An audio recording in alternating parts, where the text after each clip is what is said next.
Hello and welcome. My name is James Martinez. I'm the admissions counselor for the University of Houston College of Pharmacy. And today I am interviewing one of our P2 students. Her name is Aroge.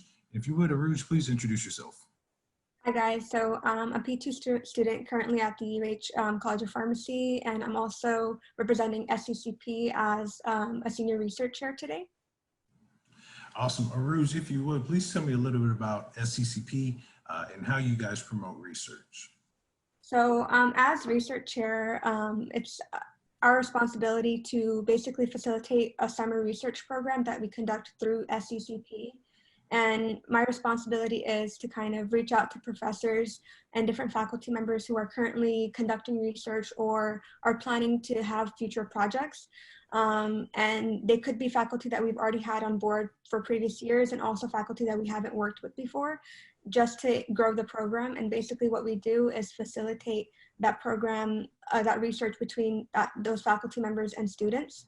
And the way we kind of facilitate that is we send out an interest form to students based off of the field of interest they have. So it could be cardio, it could be oncology, it could be infectious disease, and they kind of rank based off of their level of interest. And with that form, we match them to faculty members that we think would be a good match for them.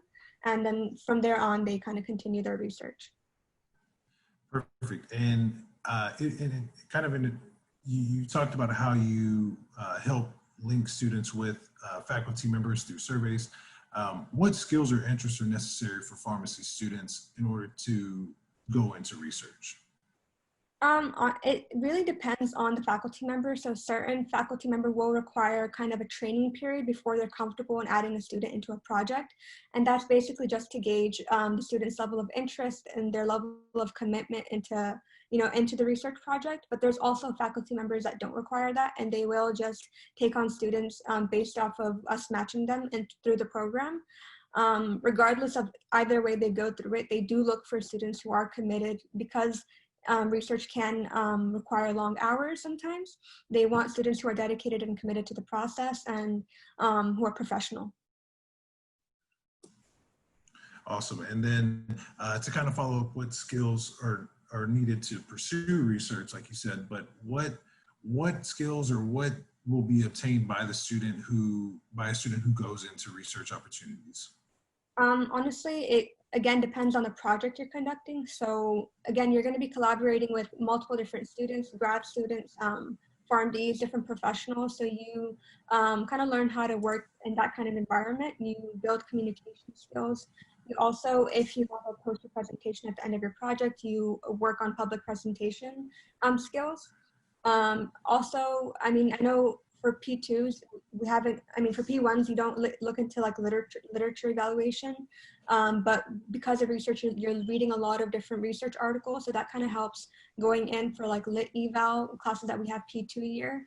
Also, like, again, the area of focus you have. So again, if you're doing research in cardio, it'll help again in P2 modules.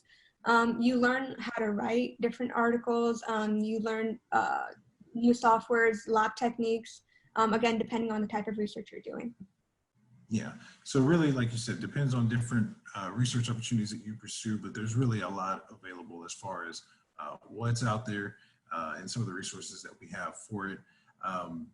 And kind of closing here, can you talk a little bit about any advice that you might have for students who are pursuing research, why they may want to do this, or any advice that you have for incoming or prospective students considering research opportunities when they get into the pharmacy program? So advice that I would have for them is, I guess maybe kind of have a topic that you're interested in, just because if you are going to be committing your time to it, you want to be doing something that you're interested in and you kind of want to do, instead of kind of just, being like dreading the entire process just to get something on your resume.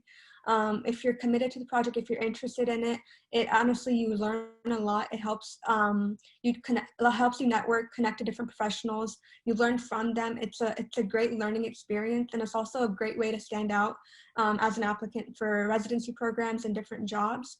So my advice would be, again, to if you're going to do it, then do it properly. Be actually, genuinely interested.